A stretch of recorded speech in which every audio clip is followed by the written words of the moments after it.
اگر Peshawar central jail انہیں لے جانے میں کامیاب ہوتی ہیں اور وہیں ان کا ٹرائل چلتا رہے تو وہ سمجھتے ہیں کہ یہ ان کی بہت بڑی کامیابی ہوگی۔ یہ گنڈا پور صاحب کے ذہن میں یہ فارمولا اب بڑے زور سے، بڑے شد و مت سے ان کے ذہن میں یہ فارمولا پایا جاتا ہے۔ اس فارمولے کے اوپر جو تحفظات ہیں یا اس فارمولے کے اوپر جو خطرات ہیں یا خدشات ہیں، وہ ایک تصویر میں آپ کو بتا دیتا ہوں کہ وہ تصویر اگر آپ دیکھیں تو آپ کو سمجھ آنا چاہیے۔ وہ تصویر ہے جب میاں محمد نواز شریف صاحب سے محسن نقوی صاحب ملنے آئے اور ساتھ محترمہ مریم نواز بھی بیٹھی ہوئی تھیں، اور یاد رہے کہ کچھ دن پہلے محترمہ مریم وزیر داخلہ سے ملنے بھی گئیں گلبرگ میں، انہوں نے عیادت کی، اطلاع تھی کہ وہ بیمار ہیں۔ تو وہ تصویر جو ہے وہ آپ ایسے کسی بھی پیش رفت کے اوپر جب پیش رفت ہو رہی ہو، بات چیت ہو رہی ہے، تو اس تصویر کو ضرور ذہن میں رکھیں۔ آپ خود سمجھ جائیں گے میں کیا کہنا چاہ رہا ہوں، کہ جو دوریاں تھیں ان کے بیچ میں اور وزیر داخلہ کے بیچ میں وہ کم ہو رہی ہیں، اتفاق رائے پایا جا رہا ہے، فارمولا آگے بڑھنے کا تیار کیا جا رہا ہے اس طرف بھی۔ تو دوسری طرف اگر آپ فارمولا یہ نکالتے ہیں کہ جی اڈیالہ سے کہیں اور لے کے جانا ہے، تو وہ اس کے لیے پھر ضروری ہوگا کہ طاقتور ترین جو ہیں ان کی آشرواد ہو تو یہ ممکن ہے۔ گنڈا پور صاحب کے نزدیک یہ ان کی بہت بڑی فتح ہوگی اگر وہ انہیں اڈیالہ سے پشاور سینٹرل جیل منتقل کر لیتے ہیں، کیونکہ خان صاحب تو جو تازہ بیان ہے ان کا وہ بھی یہی تھا کہ عید پر بچوں سے بات نہیں کرائی گئی، کتابیں بھی روک لی گئیں، جو ذاتی معالج ہیں ڈاکٹر فیصل ان سے معائنہ تک نہیں ہو پایا، اور پھر جو آج لوگ ملیں گے وہ بھی نہیں مل پائے۔ عالیہ حمزہ تو کہتی کھانا بھی بر وقت نہیں دیا جاتا، کھانا بھی پرانا ہوتا ہے یا باسی شاید ہوتا ہے، اس کی تصدیق نہیں ہو سکی۔ تو یہ گنڈا پور صاحب کا فارمولا یہ ہے۔ جو اعظم سواتی صاحب بات کرنے گئے تھے وہ یہ تھی کہ ہر اس جگہ میں ناک کرنے کو تیار ہوں، کیونکہ اس سے پہلے بھی وہ 7 بجے صبح جب گئے تھے تو فیسیلیٹیٹ ہو کے گئے تھے۔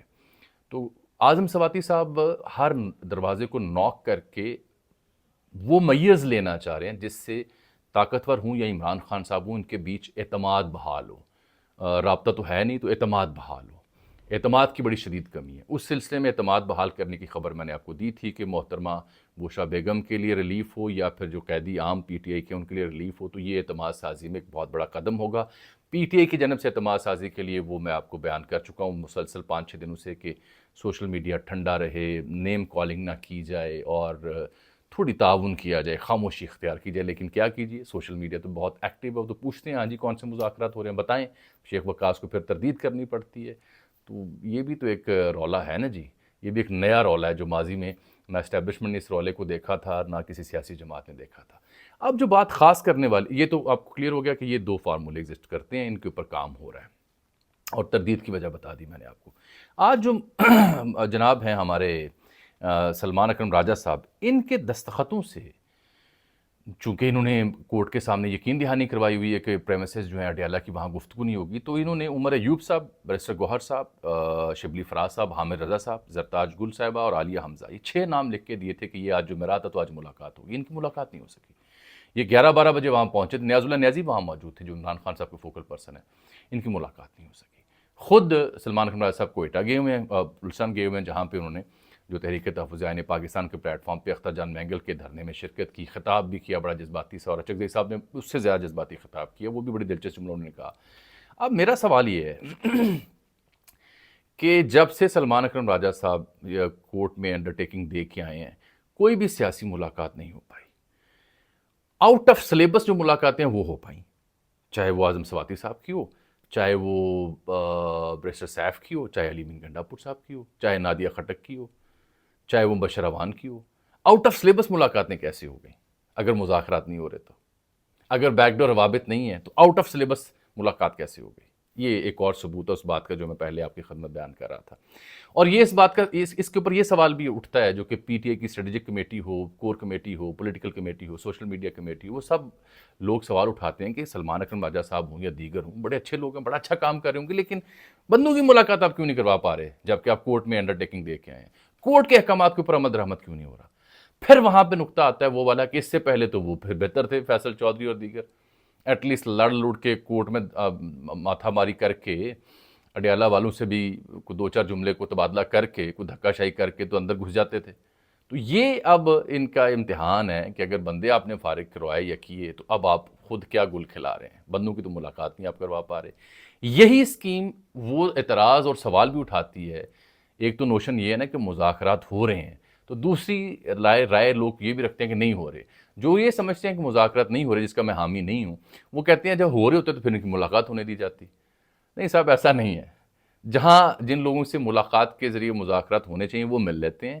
ان لوگوں سے ملاقات نہیں ہو پا رہی، ظاہری بات ہے یہ ملاقات کریں گے، براہ راست سوال جواب ہوں گے، خان صاحب کا پیغام آئے گا، رولا پڑے گا، قیاس رائیاں جنم لیں گی، اور جو سیکونس بنا ہے وہ خراب ہو سکتا ہے. اتنی سی کہانی ہے P T I, Imran Khan صاحب اور یہ باقی دستیاب قیادت کی. وہ جو لوگ تحریک تحفظ پاکستان کے وہاں گئے اختر جان مینگل صاحب کے ہاں، تو وہاں چکری صاحب نے بڑا دھواندار خطاب کیا، اختر مینگل نے بھی، سلمان اکرم راجہ نے بھی، لیکن جو سب سے اہم بات تھی وہ محمود اچکزئی کی تھی.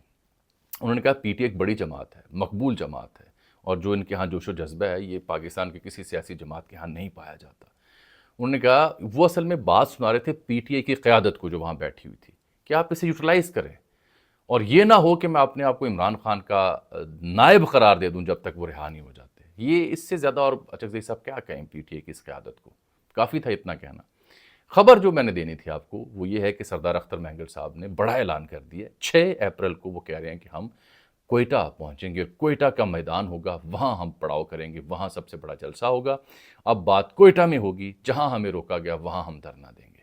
ظہور بلیدی صاحب اور 2 لوگ اور بھی ان سے مذاکرات کرنے گئے تھے، تو اختر مینگل صاحب نے یہ کہا تھا کہ آپ کے پاس دینے کو ہے کچھ نہیں، ہمارا ایک ہی مطالبہ ہے، وہ ہے مہرنگ بلوچ کی رہائی. بلوچستان میں جو بلوچ رہنما ہیں یا ان کی جو اپنی ثقافت ہے، روایات ہیں، اس میں خواتین کے حوالے سے، باقی پورے پاکستان میں بھی یہی رواج ہے، خاصے سینسٹیو ہوتے ہیں. یہی وجہ ہے کہ اختر مینگل صاحب نے ایک ٹویٹ میں میاں صاحب اور زرداری صاحب کو مخاطب کیا تھا کہ جب آپ کے بچے اور آپ کی خواتین کے اوپر ہاتھ اٹھا تھا تو ہم آپ کے ساتھ تھے.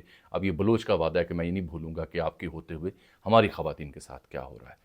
یہ ان کا اپنا گلہ شکوہ ہے. تو وہ جو مذاکرات کے لیے لوگ گئے تھے وہ کچھ دے نہیں پائے. ان کا مشورہ یہ تھا کہ آپ ایک بڑا جلسہ کر لیں اور وہاں سے منتشر ہو جائیں، باقی آپ کے مطالبات پہ عمل درآمد نہیں ہو سکتا، اس لیے اب یہ بڑے جلسے کے لیے کوئٹہ تشریف لے جا رہے ہیں. یہ کہانی ہے وہاں سے، بلوچستان سے اور کوئٹہ سے. اب آ جاتے ہیں جو تیسرا آج کا اہم مدعا ہے، وہ بجلی کی قیمتوں میں کمی ہوئی ہے. بالآخر کچھ خیال آیا حکومت کو، 7 روپے سم تھنگ، اور گھریلو اور صنعتی صارفین کے لیے بجلی کی قیمتوں میں کمی کی گئی ہے. لیکن جو پی ٹی آئی کے چاہنے والے ہیں وہ یہ اعتراض کرتے ہیں کہ آپ نے اتنا زیادہ اضافہ کر دیا تھا کہ اب 7 روپے کی کمی کر کے تو آپ عوام کو متاثر کرنا چاہ رہے ہیں. حکومت کہتی ہے الحمدللہ جو وعدہ کیا ہم نے کر دکھایا.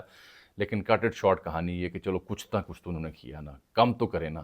اور ان پہ اعتراض جو بنتے ہیں وہ جائز ہوں گے آپ کی جانب سے، لیکن بہرحال 7 روپے کم کی ہے انہوں نے قیمت. وہ کیسے کی، کتنی بڑھائی، 2024 کا موازنہ کرتے ہیں، یہ بھول جاتے ہیں کہ خان کے دور میں پیٹرول 150 روپے تھا اور اب کتنا ہے، یہ بتانا بھول جاتے ہیں.